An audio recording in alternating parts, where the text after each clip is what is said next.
இப்ப புதுசா உனக்கு வந்திருக்கு தெரியுமா, ஆன்டி லவ்வா. ஏங்க இது உண்மைங்க, வேதனையா இருக்கு நான் சொல்றதுக்கு. ஆன்டி லவ், ஆன்டி மேல லவ், அங்கிள் மேல லவ். கேவலங்க, கேவலம், கேவலமான நிலையில லவ்ன்ற வார்த்தையை கேவலமா பயன்படுத்துற அருவருப்புகள் இன்னைக்கு நம்ம சமுதாயத்தில் நடந்துட்டு இருக்கு. நீ விழுந்துடாதப்பா.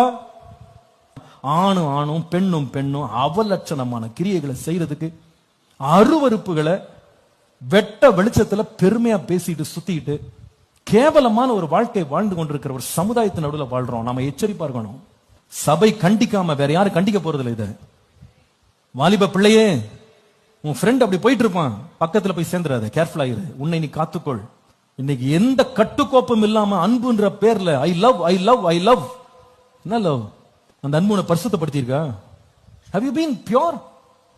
அல்லது அந்த அன்பு கேடான சிந்தனைகளை உனக்குள்ளே கொண்டு வருகிறதா?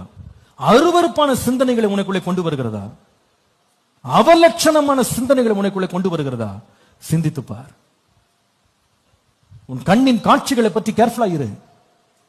நீ ஐபேட்ல பாக்குறியோ, போன்ல பாக்குறியோ, லேப்டாப்ல எதை பார்த்துட்டு இருக்க, கேர்ஃபுல்லா இரு. நீ பார்க்கிற காரியம், நீ கேட்கிற பாட்டு, நீ பார்த்துட்டு இருக்க படம் உன்னை பரிசுத்தப்படுத்துதா? பரிசுத்தப்படுத்துதா? ஆண்டவருடைய வருகைக்கு உன்னை ஆயத்தமாக்குதா? எச்சரிப்போடு கவனி.